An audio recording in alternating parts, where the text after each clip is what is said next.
Well, good morning, everybody. How are we doing today? Yes.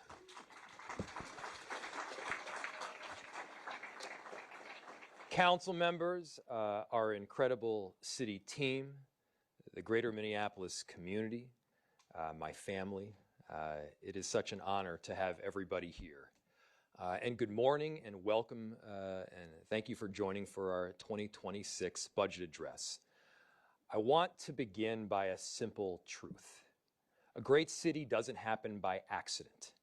It's built to last, built to weather tough seasons, built to serve not just this year, but the next generation, built to keep its promises to the people who call it home. That's what this budget is about. It's about building a city that is going to last. And as some of you know, this theme is very personal to me right now. Just a couple weeks ago, my wife Sarah and I welcomed our second daughter into the world, Estelle Bloom Frey. It's been beautiful, it's been humbling, and like any new parent will tell you, it's a little bit messy. But more than anything, it's been clarifying. Holding Estelle reminds me that the work we do here is not just about the next fiscal year. It's about the Minneapolis we're building for her, for my older daughter, Frida, and for every single family in our entire city.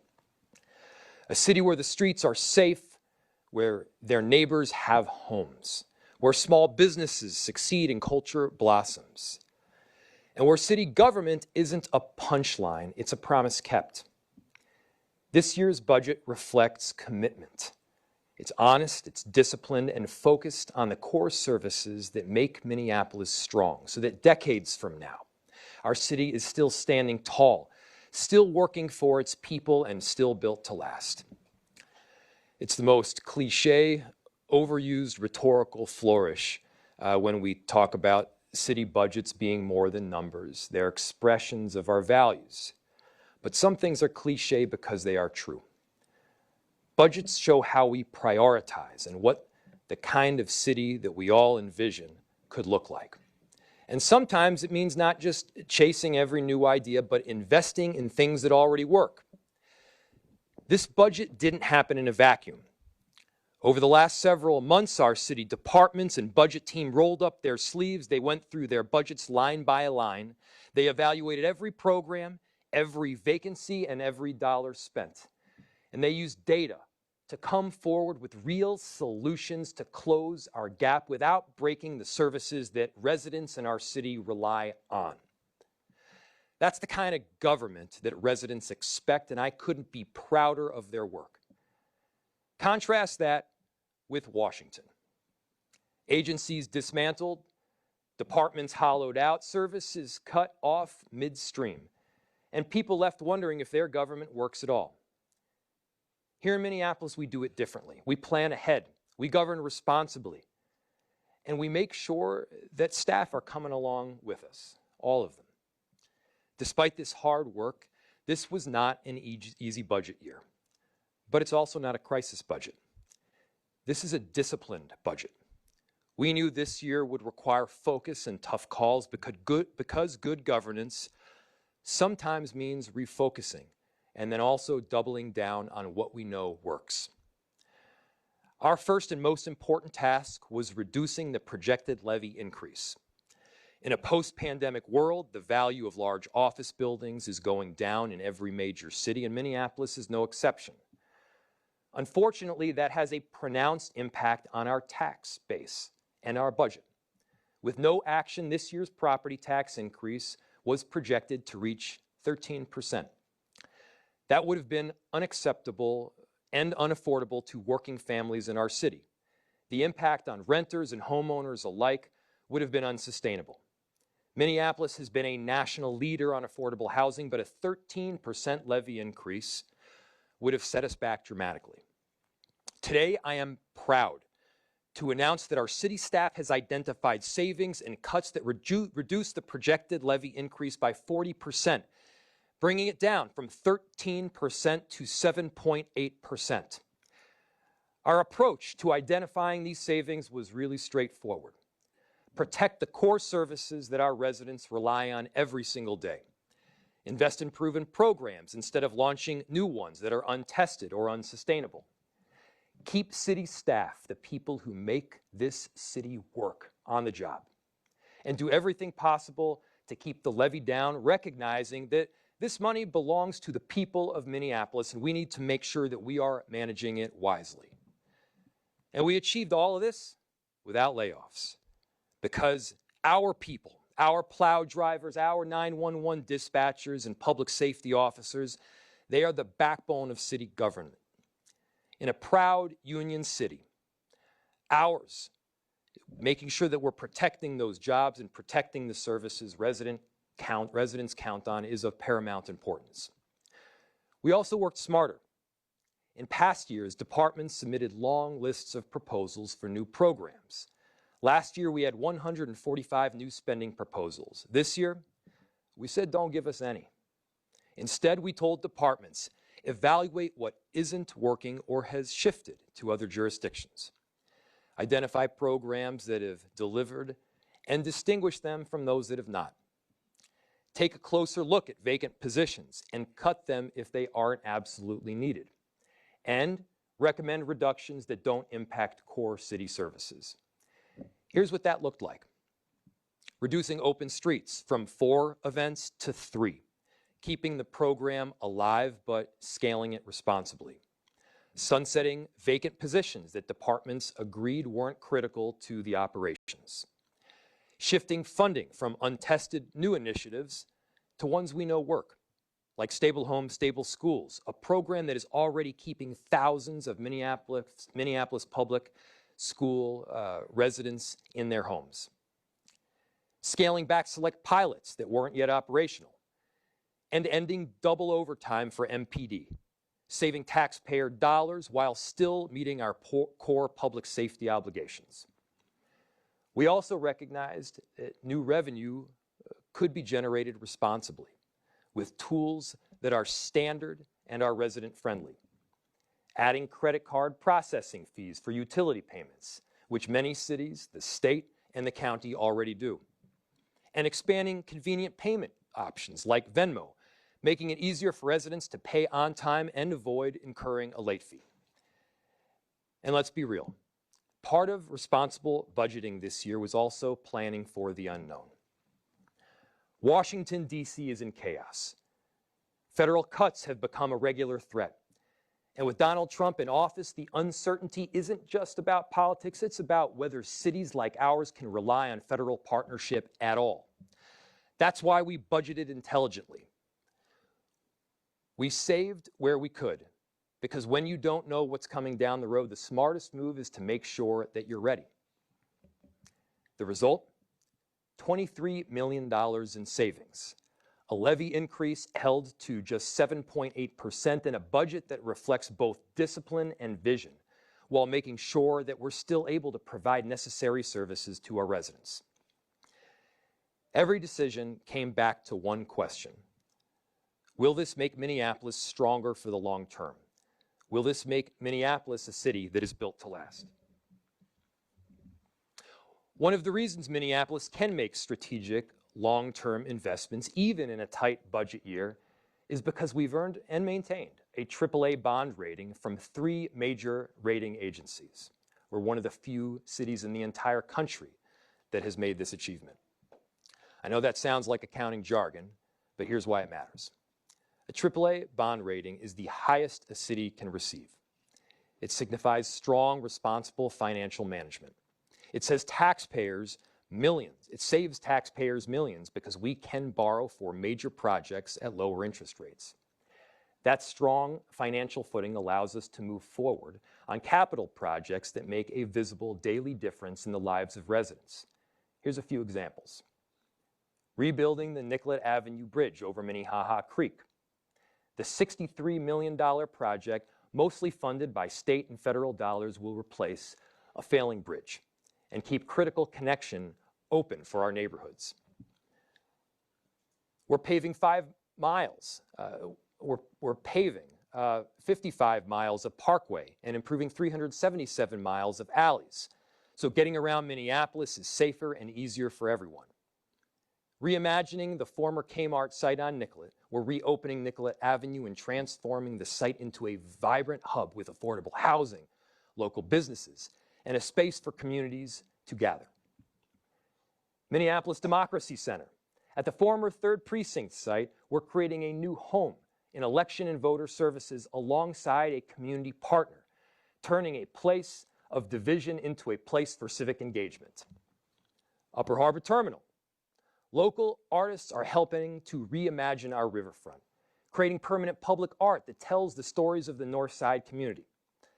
These investments are the backbone of a city built to last. Stronger streets, safer bridges, better transit, and corridors that support local commerce. And alongside these community-focused investments, our capital plan also fulfills court-enforceable commitments under the state settlement agreement and federal consent decree to modernize public safety, including a public safety training and wellness center to provide modern training facilities for the police and firefighters, and 4th Precinct modernization, 5th Precinct roof enforcement and replacement, along with an evidence-based warehouse, forensic garage, and canine facility upgrades critical to improvements that meet our legal obligations and strengthen safety. All of these projects are possible because we've managed our finances carefully and responsibly. Good governance today means a stronger, safer, more resilient city tomorrow. And even as we've tightened our focus, this is not an austerity budget. This is a recalibration, an investment in the fundamentals that make Minneapolis strong. Housing, safety, climate, economic inclusion, and the good governance that help to bring it all together.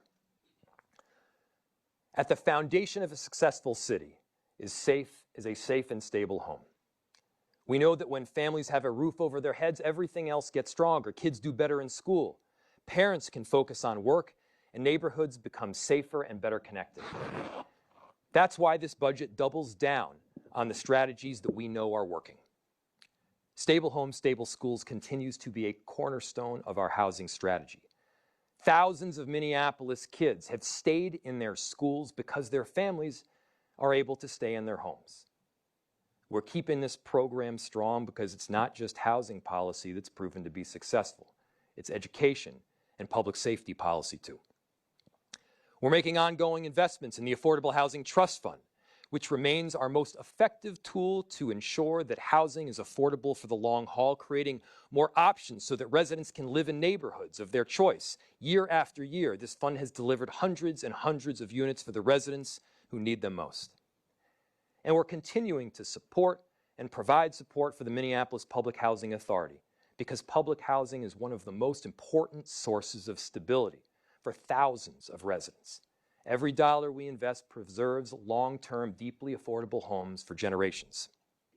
At the same time, we're growing and preserving housing. We are also confronting homelessness and encampments with urgency and compassion. Over the last several years, we've implemented a coordinated, multi-departmental, multi-jurisdictional response connecting unsheltered residents to housing and services, and when necessary, closing encampments that pose health and safety risks. And as we've seen, we are presently seeing some significant improvements. With $1 million in funding, we're continuing that progress, and we're investing in additional shelter because our neighbors deserve a place to sleep. They deserve a place to sleep at night. They deserve a roof over their heads.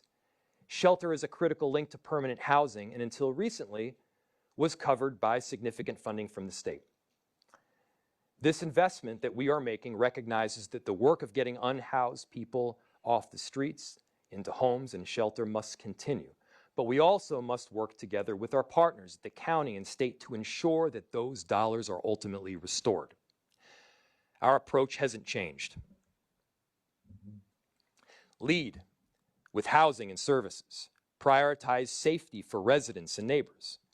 Coordinate every step with our partners. This work is hard, it's complex, but it's also necessary. And our city team has shown that when we align our resources and stay persistent, we can get more people into homes. In short, this budget says clearly, housing is the foundation. When we keep families stable, we keep our neighborhoods and our city strong.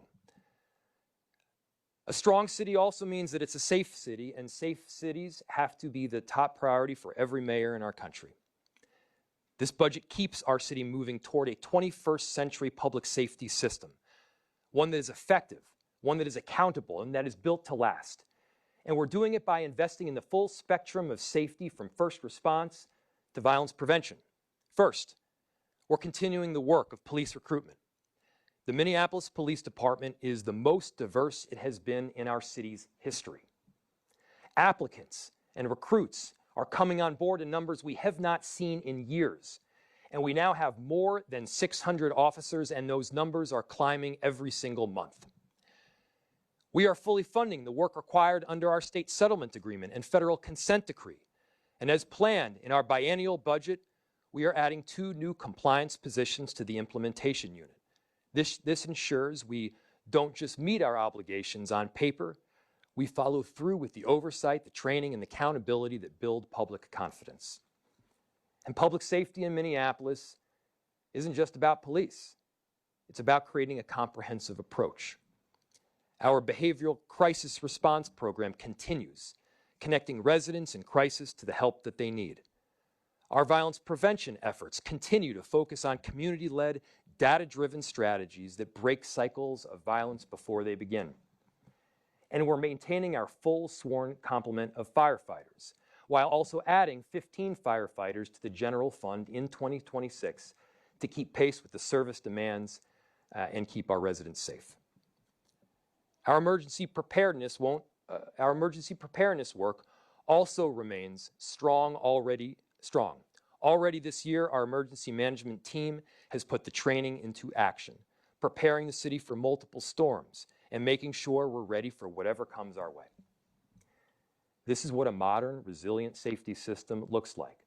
A department meeting its legal and moral obligations, supported by civilian professionals and prevention strategies, all working together to keep Minneapolis safe and built to last. When we talk about building a city that lasts, it's not just about streets and bridges. It's also about the air we breathe, the water we drink, and the health of our families and all of our neighbors. This budget makes real, tangible investments to ensure that Minneapolis is both climate resilient and healthy for the next generation. On the climate front, we've done more to combat climate change in the last year than in the previous 10 years combined.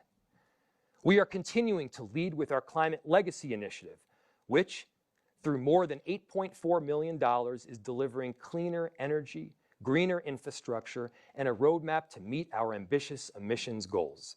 The CLI is retrofitting homes for energy efficiency and expanding renewable power across city facilities and investing in neighborhoods most vulnerable to climate impacts. Our zero waste plan is moving us closer to a future where less ends up in a landfill and where every household has the tools that they need to reduce, reuse, and recycle. And through the Energy Conservation and Emissions Reduction Project, we're providing $1.5 million in upfront capital to retrofit city buildings and equipment, cutting energy use, lowering costs, and shrinking our carbon footprint. This is how you prepare for the impacts of climate change while keeping the city functional and beautiful. On the public health front, we are confronting the opioid crisis with compassion and data-driven strategies. Through a combination of opioid settlement dollars and federal grants, we're making some key investments. Let me explain the vision that we are working toward. When someone is heavily addicted to opioids, help is often not accepted, whether they're intoxicated or going through withdrawal. But there is a middle zone where people are more open to accepting care. By investing in Brixadi, we can expand that middle zone, easing withdrawal symptoms so that more people are ready to take treatment and ready for long-lasting recovery. And then, when we do bring someone in for treatment, we need health professionals ready to provide care immediately, not in a week and a half, not when the appointment becomes available, but right now. That's where our mobile medical unit comes in. It will literally drive people from where they are. It will help to make sure that they have the service that they need and the care that can ultimately provide people access to Brixadi, making the likelihood of treatment and a possibility for recovery directly within reach. But we aren't stopping there. Our Narcan vending machines will make sure that life-saving overdose reversal medication is not only close at hand, but it's free. And through our hospital-based intervention program, First Step, we are connecting overdose survivors to treatment and support the moment they are ready to accept help. We're doing the work to save lives so that healthy people can live healthy lives. A strong Minneapolis is an inclusive Minneapolis, one where every resident, no matter who you are, where you came from, no matter what barriers you face, have the opportunity to participate in our economy, and they see themselves as part of our city's success. That's why this budget continues to support the Ownership and Opportunity Fund, our tool to help Black, brown, and immigrant local entrepreneurs not just open businesses, but build wealth and lasting roots in our city. Because inclusion isn't just about participation, it's about ownership. We're also keeping up the investments that turn economic inclusion into action. We're maintaining our support for Black businesses and immigrant entrepreneurs and families because immigration is a cornerstone of our city's economic and cultural vibrancy. While the Trump administration vilifies immigrants, Minneapolis welcomes them. We are a proud, welcoming city. And that's not just a title, that is a commitment. Our policies, our programs, and our budget reflect that commitment by supporting immigrant entrepreneurs, expanding access to city programs regardless of status, and funding trusted services that help people build a life here. Because in Minneapolis, we don't scapegoat immigrants. We stand with them, we invest in them, and we grow stronger because of them. Our budget also makes strategic investments to keep downtown clean, safe, and successful year-round. We're moving forward with the reimagining of Nicollet Mall to a 24-hour downtown corridor that supports business, arts, and culture, including new events like the Big Honkin' Truck Parade and Dinner de Nord. I think you can expect more of them. Vibrant downtown storefronts will continue to activate empty retail spaces, attract new businesses, and keep our street-level experience lively for residents and visitors. And through the Developer Technical Assistance Program, with $350,000 in funding, we're maintaining and improving the public spaces and amenities that keep downtown functional and inviting. And then there's our park system, a shining gem of our city. It's the very reason I chose to live here, and I know I'm not unique. Consistently rated as the best park system in the entire country, the Minneapolis Park and Rec Board has done extraordinary things. They've been working to expand recreational opportunities for kids and families, maintaining and improving world-class facilities like North Commons, and creating beautiful park spaces within a 10-minute walk of everybody that calls Minneapolis home. That's why we were awarded the Gold Medal of Excellence. And that's why we're investing an additional $3.2 million in 2026 to keep that great work going. These investments are not just about physical spaces. They're about confidence in our city's future. Minneapolis is on solid footing. This budget keeps it that way by investing wisely in a city that is built to last. Homes that are stable, streets and bridges that are safe, a public safety system that is trusted and effective, a downtown that succeeds, a city government that works. That's the city I want our daughters, all of our daughters, and every child to inherit. This budget says that in Minneapolis, we believe in doing the work, making smart choices today to protect the city that we will hand off tomorrow, keeping our promises to the people who rely on us. When our kids are adults, they won't remember this year's levy number.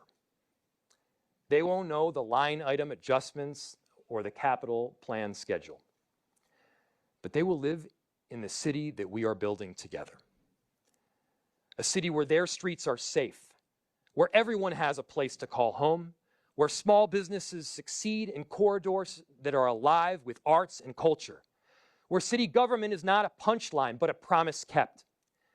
We've done the hard work to make sure that Minneapolis can weather the unknown, grow stronger, and keep moving forward. So let's take pride in the discipline that we all have shown, the values we've upheld, and the future that we are securing together. This is the city I love. This is the city I am proud to lead along with all of you, and this is the budget I am proud to present to you. Thank you so much.